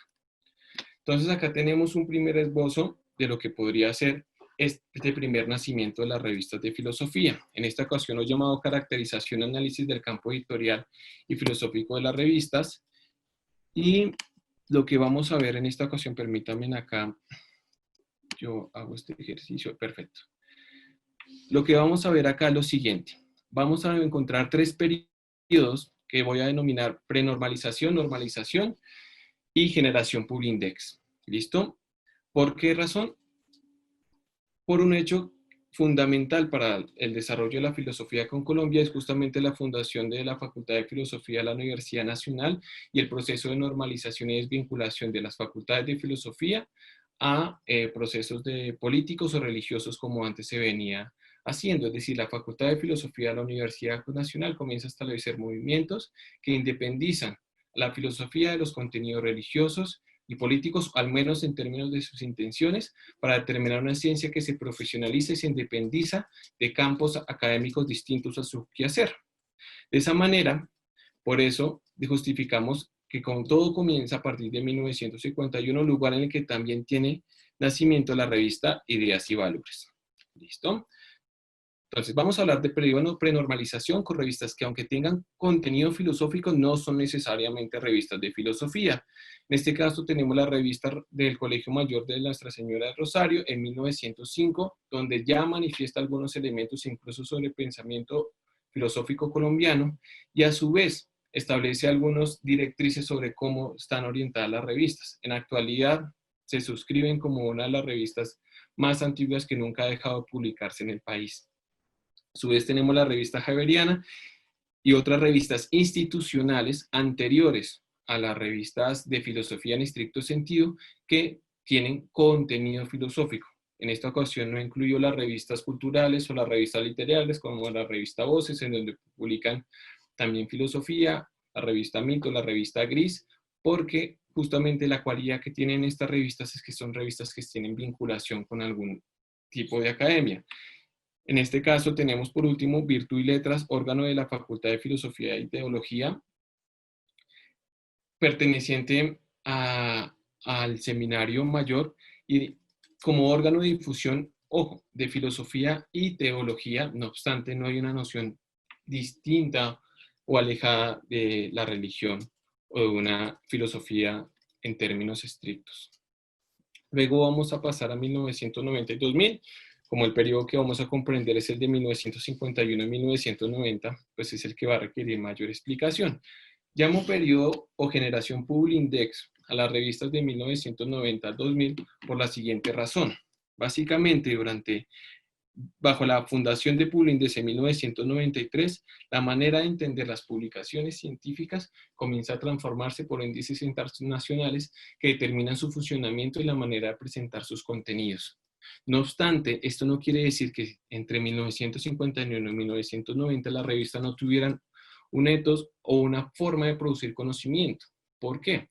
Porque como se había dicho antes, la manera de presentarlo respondía a una serie de determinaciones históricas que han subordinado el formato, la presentación y la estructura de los contenidos. Básicamente podríamos estar considerando que estaban autogestionando la labor la labor que ellos mismos ejercían. Es decir, cada uno de estos elementos o cada una de estas revistas trabaja sobre un mismo formato, sobre una misma red de funciones que permiten pensar las revistas y sus contenidos bajo una serie de normas para su divulgación y para su producción. Entonces, las personas que están vinculadas, los articulistas, los temas, los formatos y la tipología textual responden a una intención que normaliza de algún modo la manera de presentar esos contenidos, incluso antes de la llegada de Publindex. Entonces, como veremos después, hay una serie de tipologías textuales que refieren a los artículos, a las reseñas, a las traducciones, la manera que se entiende la recepción de ciertos documentos, de referirse a otros pensadores, de reseñar libros de filosofía y de recepcionar otro tipo de pensamiento a partir de las mismas. Cada una de estas revistas responde a ese diario epistémico que corresponde a su formato y presentación de su propia revista. Entonces, a partir de 1990 comienza una reestructuración de lo que puede ser el formato y la presentación de los contenidos de la revista, elementos vinculados como el número de artículos, la manera de presentarlos, los metadatos de cada artículo en los frontispicios, cuántas citas debe tener, la tipología, entonces artículos de revisión, artículos de investigación. Este tipo de cosas no se contemplaban antes y a partir de 1990 hasta el 2000 comienza a haber una transformación que a su vez produce también el nacimiento de otras revistas de corta y larga duración. Sin contar acá las revistas que nacen a partir del siglo XXI, que van a ser revistas que ya nacen en este contexto y se adaptan inmediatamente a los medios de indexación. Entre 1951 y 1990 tenemos un total de 13 revistas, entre las cuales tenemos las de color negro, que son las revistas estudiadas o que están contempladas en esta investigación, las revistas azules, que son revistas de corta duración, y una última, que está en rojito, que es una revista que tiene contenido filosófico, que es de la Pontificia Universidad Bolivariana, pero que tiene contenido literario y que por lo tanto no está contemplado directamente en este documento. Lo que vamos a entender es que la primera revista que tiene lugar en este periodo de tiempo va a ser Ideas y Valores, y justamente va a ser el eje central sobre la cual se van a basar el resto de revistas. La segunda, y pasan 8 años, va a ser la revista Franciscanos, en 1959, y lo importante de esta revista es que el editor de ella es el doctor Daniel Herrera y va a determinar justamente la recepción de filosofía alemana, traducciones, elementos, gracias al capital lingüístico con lo que cuentan algunos de sus autores y él mismo. Vamos a tener praxis filosófica de la Universidad del Valle y este elemento es importantísimo porque la mayoría de estas revistas están ubicadas en Bogotá. Entonces siempre hay una centralización del pensamiento y la manera de su divulgación, fenómeno que hoy no necesariamente tiene que ser así. Y como pueden ver, Universidad Nacional, San Buenaventura, Valle sería la única excepción en este caso. La Universidad de Santo Tomás en 1979 con cuadernos de filosofía latinoamericana, fruto de otros esfuerzos que congregan el Congreso Internacional de Filosofía Latinoamericana y la fundación de la Maestría en Filosofía Latinoamericana. Elemento importante porque las revistas y las redes vinculadas a su producción también están liderando otros procesos editoriales, otros procesos académicos, comienzan a fundar incluso otras revistas, otras iniciativas, incluso otras editoriales, como es el caso de la editorial El Búho, la editorial suramericana, o proyectos editoriales como la Biblioteca Colombiana de Filosofía. A su vez, otras revistas independientes, en este caso la revista Argumentos de Rubén Jaramillo Vélez, como la primera revista independiente estrictamente con contenido filosófico que nace justamente de estas iniciativas. Y por último, Universitas Filosófica, como la última que corresponde a este periodo y que se vincula justamente a este capital o a este campo académico de naciente publicación y que se alimenta de esta red de personas que están produciendo contenido. Bajo esta consideración, lo primero que tenemos que decir es que en lo que refiere a la tipología textual, el 60% de los contenidos de la revista y un total de 1.229 registros y entradas por ahora de todas las revistas corresponden a artículos. A reseñas el 15% y este valor es importante porque quiere decir que al menos una cuarta parte de la producción está dedicada a pensar el pensamiento, a considerar el pensamiento del otro, a recepcionar. En este caso tienen lugar sobre todo traducciones o reseñas de Alemania, Francia, Argentina, México, España, Estados Unidos, Venezuela, Inglaterra e Italia.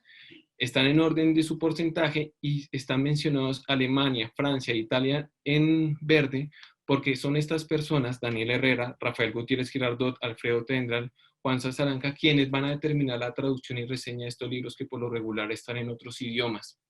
Y entonces comienzan a ver el valor que tiene el capital lingüístico con lo que cuentan algunas intelectuales o académicos que o bien han salido del país a estudiar, como Daniel Herrera, Rafael Gutiérrez Girardot, o vienen del extranjero, son de familia extranjera, como es el caso de Alfredo Tendral y Juan Sazaranca, que es extranjero y llega como migrante acá al país. Fundamental todo para todos estos procesos de recepción, y por eso las reseñas y las traducciones comienzan a ser un elemento bien importante dentro de la producción de las revistas. Como elemento curioso, en Ideas y Valores, al menos en los primeros 10 años, el grueso de su contenido correspondía a reseñas y artículos. Artículos había entre 3 y 4 artículos, pero reseñas que se colocaban en un solo documento, al menos en su versión virtual, puede haber hasta 5 o 6 reseñas de distintos países o de distintas editoriales.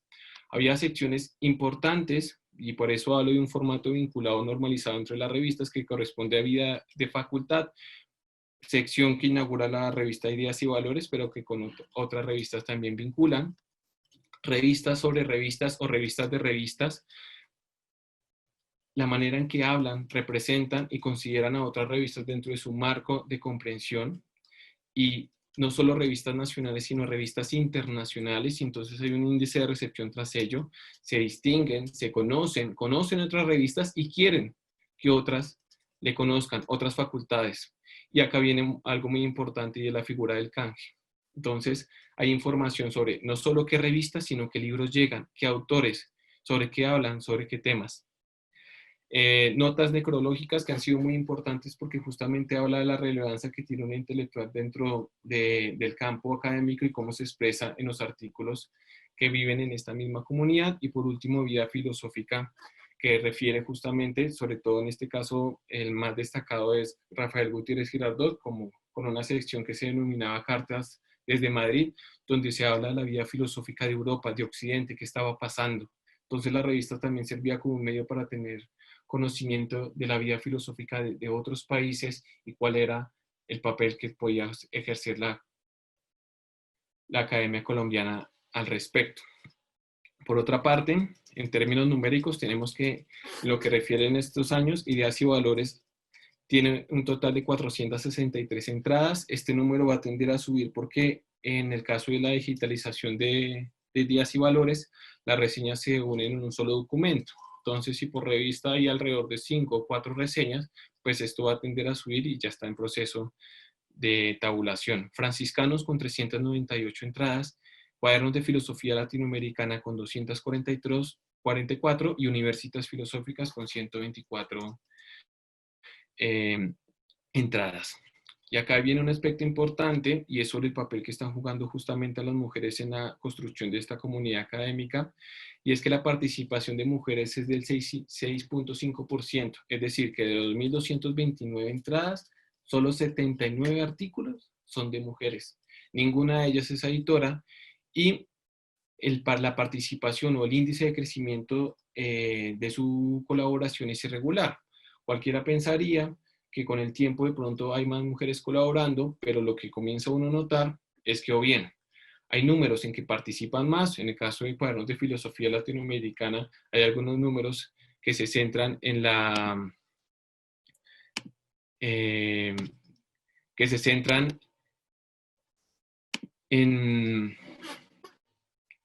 que se centran justamente en temas literarios y tienen o congregan más mujeres, o bien lo que sucede en este caso es que el número porcentual de autores va creciendo con los años. Entonces, el ritmo o la cantidad de mujeres crece al mismo ritmo que el número de autores y por lo tanto se mantiene el mismo porcentaje de colaboración. Entonces es intermitente, a veces hay un poco más de mujeres, pero cuando uno hace el cálculo general sobre la producción total, el porcentaje siempre es el mismo. En lo que refiere al índice de colaboración, acá llama la atención que la revista tiene lugar hasta 1951, pero hasta 1960 hay la primera colaboración entre dos autores, en este caso Tendral y González en una traducción. sea, 2 autores trabajando para una misma publicación, una traducción de un texto en latín. Hasta 1979 en la revista Franciscano se encuentra el primer artículo con 4 autores colaborando. Y desde entonces, y eso ya es motivo de investigación, desde la década de los 80 comienzan a establecerse colaboraciones continuas, y pasa mucho en Franciscano. En Franciscano tenemos que desde 1979 hasta la finalización de esta década comienzan a verse las colaboraciones. Antes de esto no había nada. En caso de cuadernos de filosofía latinoamericana, solo comienzan a establecerse desde 1980, después un año después de su fundación. Lo que lleva a que entre el 79 y el 90 hay un crecimiento gradual de las colaboraciones. Y acá hay que llamar la atención sobre lo siguiente. Solo el 5% son de 2 autores, el 3% de más autores, y el dato más interesante es que el 60% de esas colaboraciones son entre mujeres. Entonces, siempre que hay un elemento vinculante o que sugiere la colaboración, hay una mujer participando. Y ya para concluir, los elementos que vamos a tener en cuenta sobre las redes intelectuales o de amistad van a ser las siguientes. Primero, la movilidad universitaria. Lo primero que vamos a entender es que todas estas personas, de alguna o cierta manera, el caso más ejemplar es de Daniel Herrera, y está justamente primero porque la persona que aparece primero en todas las revistas, ya sea como editor, como colaborador, ha sido decano, profesor de las universidades que representan estas revistas, referenciación, análisis de sus obras. De alguna forma siempre hay una reseña sobre alguna de ellas. Cuando muere alguien se le reseña. Relación profesor-estudiante, como ya se había anunciado. Escuelas de pensamiento, en el caso de cuadernos de filosofía latinoamericana, el Grupo Bogotá, y todo lo que vinculó ese tipo de proyectos alrededor de este elemento latinoamericanista. Vinculación a la Sociedad Colombiana de Filosofía. Cada una de estas personas de alguno u otro modo pertenece a este grupo y están asociados a la producción de proyectos editoriales y creación de editoriales. Creación de programas de formación como el de la Universidad Libre, Universidad del Rosario, la Fundación Universitaria San Alfonso, proyectos editoriales como la Editorial El Búho, Suramericana, Biblioteca Colombiana de Filosofía, y maestrías y proyectos regionales. A su vez, son personas que de algún modo están vinculadas a las universidades u otras revistas como Eidos y Coherencia. Entonces, estos elementos son más o menos los que se han descubierto alrededor de estos temas. Entonces, estos serían eso. Por último, las conclusiones, y es 28 revistas de filosofía en el siglo XX, 13 contempladas en el periodo de normalización, 6 de poca duración y 7 actualmente vigentes. Tanto en la recepción de su pensamiento como importación exportación de documentos bibliográficos, hay una clara centralización de la producción de las revistas y relación con países específicos, tanto a nivel nacional e internacional. La mayoría está congregado en Alemania, en Francia, en Argentina y, en el caso nacional, en Bogotá. Hay evidencia de limitada participación de mujeres en el campo editorial filosófico de las revistas y, por tanto, de la red. Crecimiento exponencial de revistas de filosofía, un aumento proporcional de la producción académica entre 1951 y 1990. Si pueden notar, en esa década, en lo que refiere al siglo XX, nacen muchas más revistas que antes del 51 y que después de 1990. No es el caso del siglo XXI por todo lo que supone la puntuación de revistas y publicaciones para las universidades, fenómeno que tendría que ser explorado de manera independiente. Pero en lo que refiere a esto, sin que eso tuviera un puntaje especial para la calificación de una universidad, hay un número exponencial de revistas y sobre todo de corta duración. Los académicos implicados en la edición y publicación de revistas están involucrados en proyectos de crecimiento y reconocimiento del campo filosófico colombiano. Consolidación de campos de interpretación, filosofía latinoamericana, filosofía colombiana, recepción de filosofías como alemana, francesa y clásica, mucho interés sobre la traducción de estos temas. La red se manifiesta en la movilidad institucional, creación de proyectos como ya se ha contemplado, y por último, que es como el espacio más importante que sería de interés, las revistas de corta duración son de interés para comprender las condiciones de supervivencia y vigencia de las revistas. Agradezco mucho su atención, yo sé que me salté algunas partes, pero digamos que esta exposición siempre supone un poco más de tiempo, así que tuve que acordar algunos elementos. Muchas gracias. Listo, Robinson, gracias por tu intervención. Les recordamos que pues, tenemos unos minutos para hacer preguntas. Aquí ya hay una pregunta, Robinson, y es ¿qué tanto diálogo ha habido entre las revistas de filosofía en Colombia y si se tienen en cuenta unas a otras? Muchísimo. Digamos que esta sección de revistas sobre revistas que hay en todas, con distintos nombres, revistas de revistas, revistas sobre revistas o catálogo, tienen en cuenta los números, los índices. Entonces lo que hacían era publicar el índice de otra revista colombiana. Incluso hablaban de eventos académicos de otras revistas. Conforme van apareciendo, en este caso, estas revistas que estudié, todas comienzan a congregarse de alguna manera. Y hoy por hoy, lo que llama mucho la atención es que esas revistas que están contempladas en el estudio, como Ideas y Valores, Cuadernos, Franciscana, Universitas Filosóficas, Praxis, son revistas de muy larga duración. Podríamos hablar que son las revistas más antiguas de filosofía en Colombia. Y aún hoy por hoy, por conocimiento personal, tienen contacto y se distinguen como editores y las personas que están a su cargo. Listo, muchas gracias, Robinson. Estamos un poquito corridos de tiempo, entonces, bueno, veo que ya no hay más preguntas. Entonces, de nuevo, muchas gracias, Robinson, por tu intervención. Y damos paso a nuestra última ponencia de esta mañana, que es sobre la revista Tinta. Entonces, la ponencia se llama Revista Tinta, Proyecto de Difusión Artística, y nos van a acompañar Mariel Loaiza, quien es estudiante también de la maestría en estudios editoriales, y con ella van a estar Laura Loaiza y Natalia Varela. Entonces, cuando quieran, chicas, no sé si Laura esté también en la llamada para activarle el audio o solo están las dos. Hola, ¿ahí nos escuchan bien? Sí, ahí se escucha bien. Listo, no, solo estamos nosotras dos. Muy buenos días para todos. Gracias por abrir el espacio, pues primeramente al Instituto Caro y Cuervo por el espacio que sé que va a ser muy enriquecedor para todos. Y gracias a Julián, gracias a Rocío por la gestión del evento y pues a todas las personas que están acompañándonos. Muchísimas gracias. Vamos a compartir aquí nuestra presentación. Les pedimos disculpas si escuchan por allá a alguien vendiendo aguacates, pero es inevitable que esté la gente. Listo, ahí ven nuestra presentación, por favor me confirman. Sí, ahí se ve bien. Listo, gracias. Les contamos, nosotros venimos hoy a hablar sobre la revista Tinta. Como decía Rocío, somos 3 personas las que conforman este colectivo. Laura Loaiza, que no pudo acompañarnos, pero es la persona que diseña y diagrama la revista, es licenciada en Artes Visuales. Está Natalia Varela, que también es licenciada de la Pedagógica, todas somos de la Pedagógica en idiomas. Y yo, que soy estudiante pues, de la maestría en el Instituto Caro y Cuervo de Estudios Editoriales. Venimos a hablarles de la revista Tinta. Tinta es una revista de difusión artística, es una revista impresa y totalmente autogestionada que nació en el 2017, digamos que con el propósito de divulgar el trabajo de los artistas emergentes. Nosotras de alguna manera percibíamos que hacían falta espacios en donde se tuviera más en cuenta las personas que hasta ahora estaban comenzando como con este mundo de la literatura y las artes.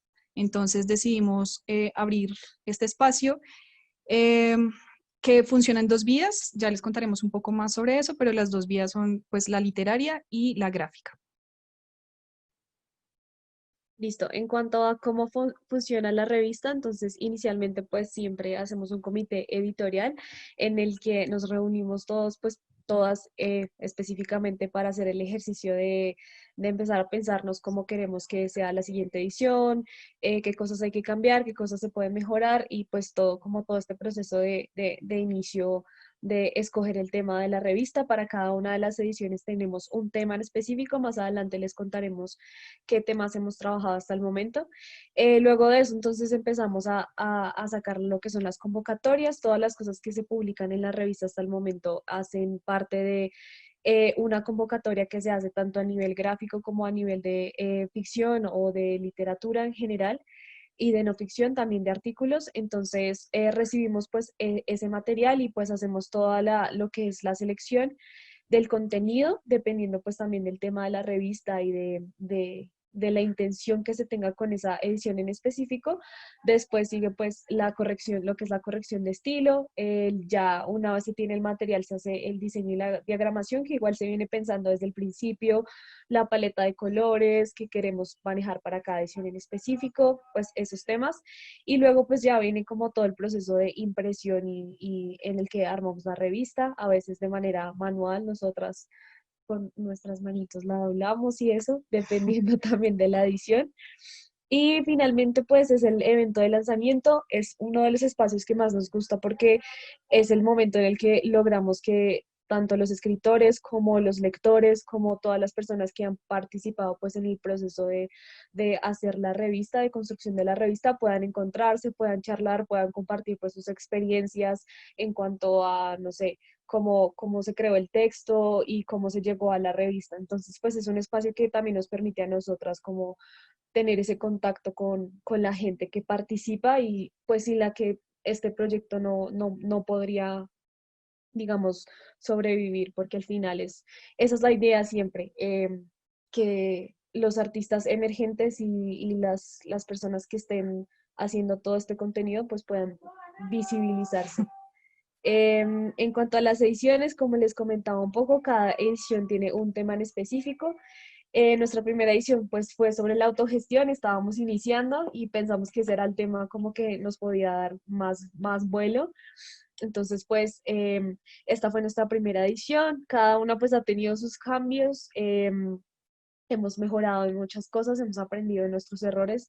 Entonces, la segunda fue sobre mujeres, en la que intentamos hacer como una radiografía de la mujer y de ciertas partes del cuerpo de la mujer, pero pues vistos desde otros espacios, desde otras perspectivas. Tenemos la era digital, Bogotá, desobediencias y nuestra última edición que fue sobre la nostalgia, eh, que tuvimos la oportunidad pues de tener el evento de lanzamiento durante el mes de diciembre.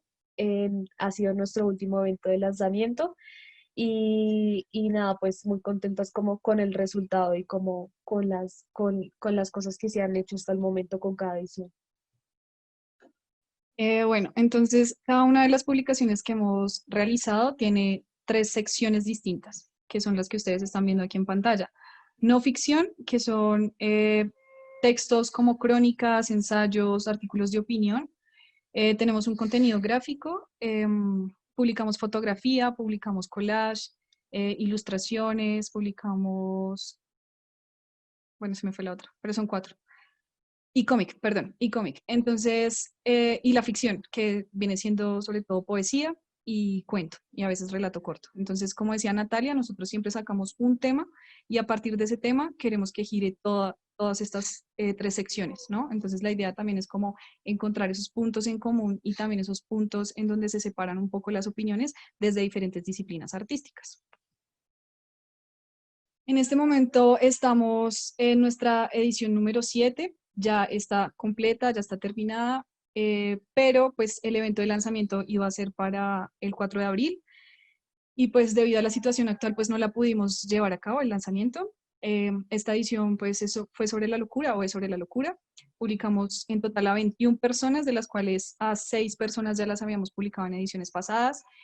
Y bueno, en principio queríamos hacer como esperar como un tiempo prudente para poder hacer nuestro evento de lanzamiento, pero ya a estas alturas creemos que es mejor, pues porque también queremos seguir trabajando en la próxima edición, entonces vamos a empezar con una campaña para vender las revistas y que a la gente les llegue las revistas a sus casas y así poder pues ya darle el cierre a esta edición y empezar con la nueva.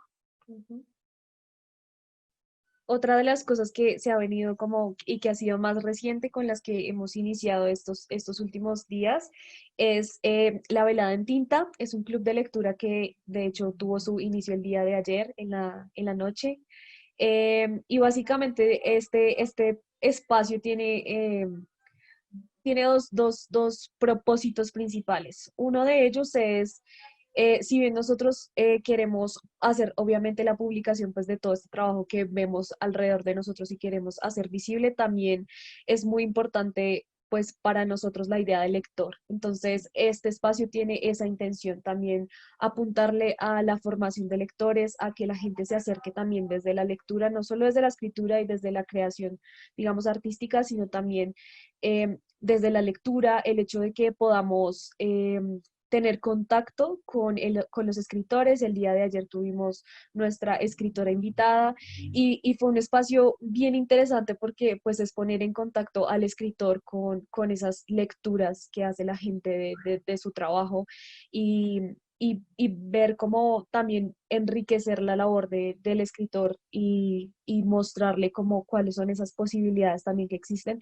Entonces, pues están estas dos intenciones, en tanto lectores, en tanto a la formación y en tanto a apuntarle no solamente a que se haga la publicación, sino a que este espacio también genere muchas más cosas, genere muchas más reflexiones frente a los textos que se publican. Pues le permita a la gente acercarse también a la literatura desde otras miradas y desde otras perspectivas. Ayer incluso una de las participantes nos comentaba como, no sé, no había visto, no sabía que podía hacer esto a la hora de leer un poema o no sabía que me podía imaginar esto. Y es crear justamente esos espacios y esas relaciones que nos permitan hacer que la revista también crezca mucho más, que el público también crezca mucho más y que la gente pues, se motive mucho más a tener la revista y a participar. Y algo importante de este club es que empezamos con este primer ciclo que es de poesía, pero también la intención es que en el futuro se toquen otro tipo de contenidos, así como cuento, también es nuestra intención crear espacios de lectura sobre la imagen, como la fotografía o el collage. Entonces la idea es que esperamos abarcar como todos los tipos de publicaciones que tenemos en tinta a partir de este club. Y bueno, otro de los proyectos en los que hemos estado trabajando este semestre es la red de publicaciones periódicas. Tuvimos o hemos tenido la fortuna de crear este espacio en donde hemos llamado a diferentes publicaciones periódicas, tanto digitales como impresas, autogestionadas de Colombia, a reunirse y formar una comunidad. Entonces, pues digamos que hasta ahora está comenzando, pero han salido ya cosas muy bonitas. Estos son los logos de los proyectos que en este momento hacen parte, aunque aquí hace falta un logo. Y pues nada, el propósito de esta red es en dos vías. Por un lado, nos interesa cómo compartir ese público que cada uno de los proyectos ha logrado construir con los demás proyectos. Si bien podemos decir que somos una especie de competencia porque estamos haciendo cosas muy parecidas o quizás en formatos muy parecidos, también es muy bonito pensar que nos podemos apoyar entre nosotros y que somos una comunidad que se interesa en que las publicaciones periódicas tengan futuro y que no mueran y que puedan sobrevivir a pesar de las circunstancias. Y la segunda vía, pues es en cuanto a lo reflexivo. Creemos que también es necesario generar espacios en donde nos estemos repensando nuestro papel en la actualidad, estemos como mirando qué estamos haciendo, por qué lo estamos haciendo, en qué estamos fallando. Hay muchísimas cosas que suceden dentro de las publicaciones o dentro de las dinámicas de las publicaciones periódicas. Muchas duran muy poco tiempo o mueren o les toca dejar el formato impreso. Entonces, todas estas circunstancias y todas estas cosas que nos suceden es necesario como estudiarlas y pues nada, hemos creado esta red para eso. En este momento estamos planeando una feria virtual. No tenemos fecha todavía, pero estamos trabajando en ello porque queremos que la gente, pues por un lado, que la gente sepa que existimos, que la gente sepa que estamos, que nos conformamos como red. Por otro lado, nos interesa llamar más público, que las personas, no sé, de literariedad conozcan a La Caída o que las personas de Ex Libris sepan que existe Sinestesia, o sea, que cada uno de nosotros pueda compartir con los otros sus propios lectores. Y la tercera y el tercer propósito de esta feria es en cuanto a lo económico. La mayoría de los proyectos somos impresos, entonces pues estamos totalmente quietos por las circunstancias. También es necesario que busquemos estrategias para llegar a la gente y para poder seguir vendiendo lo que nosotros hacemos. Los invito a que nos busquen en redes sociales, que estamos por ahí. Bueno, y en cuanto a los espacios de divulgación, pues nos hemos dado cuenta que hay muchas posibilidades también. Inicialmente, pues están las librerías, ahorita estamos en 5 librerías: Hojas de Parra, Matorral, Wilborada, Casa Tomada y el Lobo está en el Bosque. Hemos participado, hemos tenido también la oportunidad de participar en espacios como ferias. Nos hemos dado cuenta que estos espacios permiten la divulgación de los proyectos, permiten que haya más visibilidad de lo que se está haciendo, aunque, y además de eso, pues hace que las ventas crezcan, eso sí, también hay que decirlo. Sin embargo, pues creo que uno de los propósitos principales de estos espacios es lograr que la gente se provoque también y vea todo el trabajo artístico que hay ahorita y vea todas las posibilidades que hay. Y si bien en ese momento no se compra, pues empieza a crear también esa red y esa posibilidad del voz a voz, de que a través de la experiencia de uno, pues más personas se puedan como relacionar con estos proyectos. Además de eso, y como les comentábamos ahorita, en términos de formación y en términos del club de lectura y de todo este ejercicio, hemos tenido la posibilidad de participar en otros espacios que tienen un carácter un poco más formativo. En este caso, en la imagen que les presentamos, este es un taller que hicimos con la Universidad Pedagógica, un taller de un poco de exploración de distintos formatos, pero también hemos tenido la posibilidad de participar o de tener conversaciones en la universidad, en el Colegio Mayor de Cundinamarca.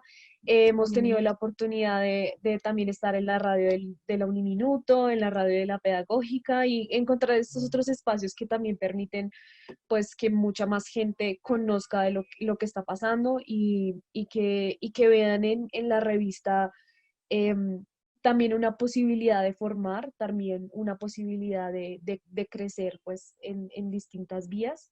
Entonces pues es un poco esa idea de buscar esas distintas plataformas para crecer en distintos ámbitos y no quedarse de pronto en esos espacios que ya conocemos como las librerías, que si bien pues permiten también ese ejercicio de lectura, no nos dan todas las posibilidades que estos otros espacios sí. Entonces, Sí, es como una reflexión que hemos venido teniendo últimamente y es como la importancia de trascender a otros espacios. De alguna manera creo que siempre todos estamos de acuerdo con que hay una centralización de las artes, de la literatura, de estos espacios como las librerías y nosotros queremos llegar a otros lugares. También tenemos pues en mente otros proyectos que esperamos que muy pronto los conozcan, pero que tienen ese propósito de salir un poco de las librerías, aunque son un espacio fundamental para nosotros y que apoyamos y que no queremos nunca que mueran.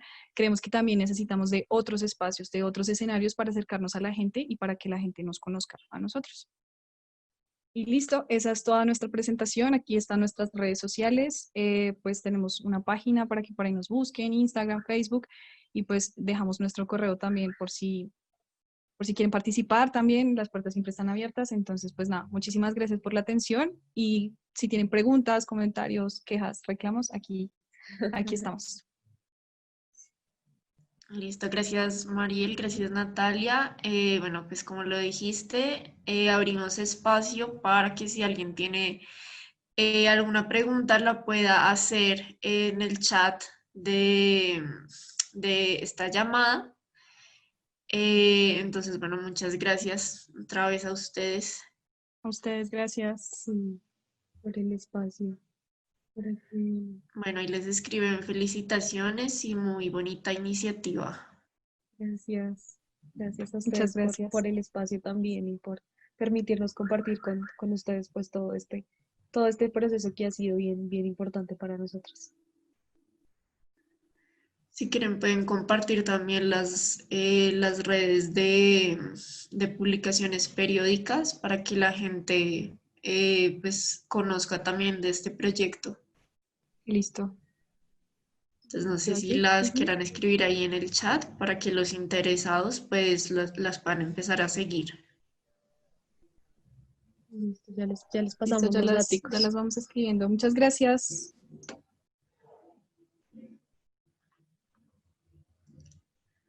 Bueno, Serio, em, una vez más.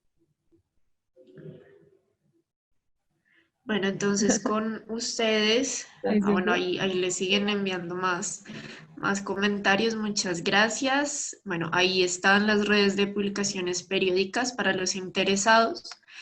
Esta es nuestra última ponencia del bloque de la mañana. Vamos a tener un intervalo hasta las 2:30 de la tarde y a esa hora vamos a retomar con la ponencia de Andrés Guyaban, cuyo título es Génesis y desarrollo de Filomena Edita, una empresa editorial independiente bogotana, paralelos entre la praxis y la academia. Entonces, bueno, nos sobra darle las gracias a todos los que nos están acompañando en este momento, a los que han estado pendientes de las ponencias de esta mañana. Les agradecemos pues su participación y los esperamos en nuestro siguiente bloque a las 2:30 de la tarde, como pueden observar en sus pantallas.